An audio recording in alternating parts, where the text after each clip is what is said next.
Hey guys, and welcome back. Today we're out in the greenhouse because the plants out here, as you can probably tell, are growing like gangbusters. Now this week we're supposed to have a pretty profound cold snap.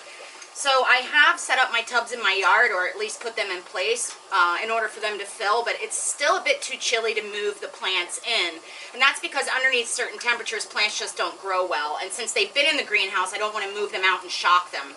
So probably another week or so for out there, but I do have the tubs in place so they can start to fill with rainwater and colonize with all the good critters.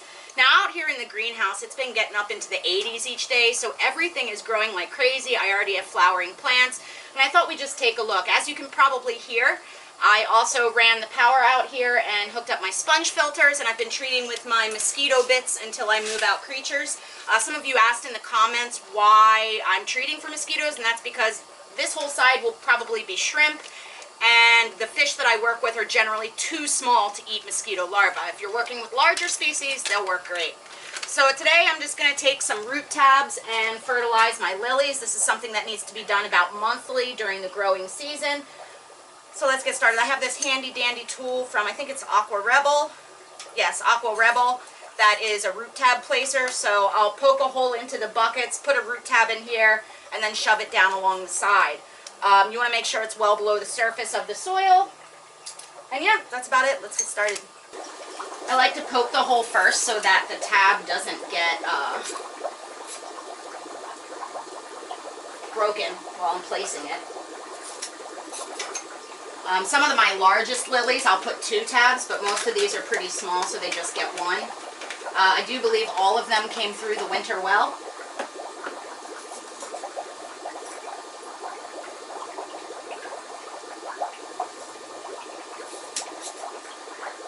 Now, I'm not sure that this tool is available in the United States, but it is wonderful.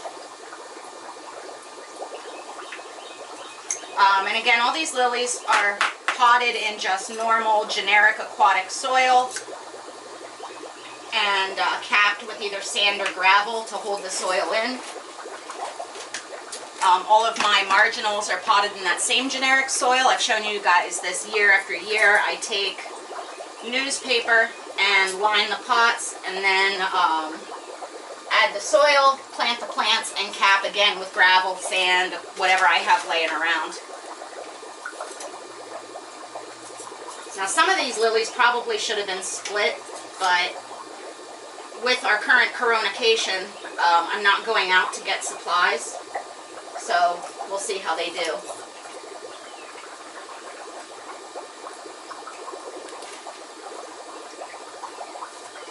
Now, none of the lilies will stay in here for the growing season. They'll all move out, and that's because I found that they really do best out in the yard with the full sun.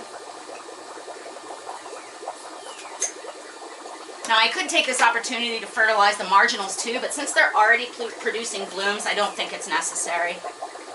I thought I'd give you a quick peek into each of the tubs. You can see that some of the water lilies already have thrown pads up to the surface. I really do want to get them outside as soon as possible so that they can adjust. The loose strife is blooming like crazy all over the greenhouse and really was a standout plant for me last year.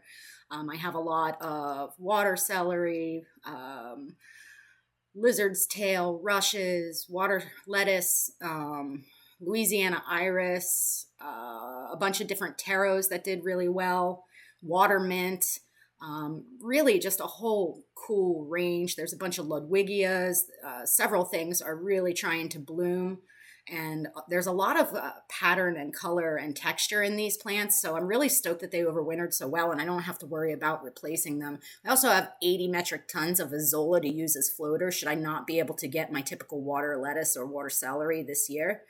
I really couldn't be more pleased with how all of this stuff is doing. This is some dwarf cattail, a lot of water mint again, and I look forward to making do with what I have this season and showing you guys what you can do. You can also see the creeping Jenny came back in gangbusters, and I was really, really stoked that this canna lily came back as well. That will go into the waterfall on the 300 gallon, and the dwarf papyrus is trying to survive as well. I'm filling the tubs with the rainwater that I collect off the roof of the greenhouse into this tote, which is then just gravity fed to a hose, and this is also what I use to water my bog gardens. So this will be the arrangement for this year's summer tubs. The only one that was left overturned was the 300 gallon, so I went ahead and hooked up the DIY waterfall I built last year. I can put a link to that video for you guys. And once it's warm enough, I'll move that canna lily back out. It made a really stunning display last year.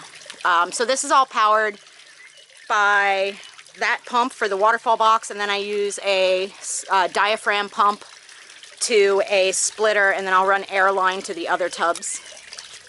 Now I do have the air pump in a boat battery box, which protects it from the elements a bit. You can see the splitter comes up. In previous years I've used quick connect and valves. This year I'm just going to try it this way and see how it goes, because I had these materials here, and the tubing that I used in previous years after 5 or 6 years of use has dry rotted. But this will be our summer tubbing this year. It's going to be interesting to see what plants I can get, if I can order some floaters, or my local nursery is open, but I just am not sure about going out, so it might be a bit different this year. But you know, it's a new challenge and we'll have fun together. This was my favorite tub last year. This is the 40-gallon Tough Stuff. It's the one that had the black taro. I did overwinter a black taro in the house to be able to recreate that tub this year. So I'm excited to get all of these up and running. We have had a bunch of warm days, which means, and a very mild winter, which means luckily for me I don't have to repurchase all my flowers because they all came back.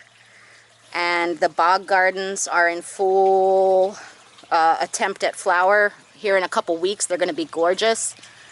There's the new bog that I built on my second channel, Plantaholic. If you haven't checked that out, I think you should. I did a species spotlight on sundews this week, and I still have some of my carnivorous plants in that tub there to be able to utilize in the ponds as well. So we're supposed to get some pretty significant rain this week, so my hope is that those tubs will naturally fill quite a bit. Since I'm on a well, I try not to use my well water too much for this outside stuff. Try and preserve it all for my fish room use. It'll also refill my tote. I may drag that hose over and fill up that Tough Stuff one so we can get that one started sooner rather than later. As always, thanks for you guys' continued support. I hope you're staying home, you're staying safe, and you are prepping for summer tubbing too. Generally, the season starts here in my Zone 5B around Mother's Day, so I'm trying to get a jump on it. Obviously, within the greenhouse, that accelerates things quite a bit, which puts me at a great advantage.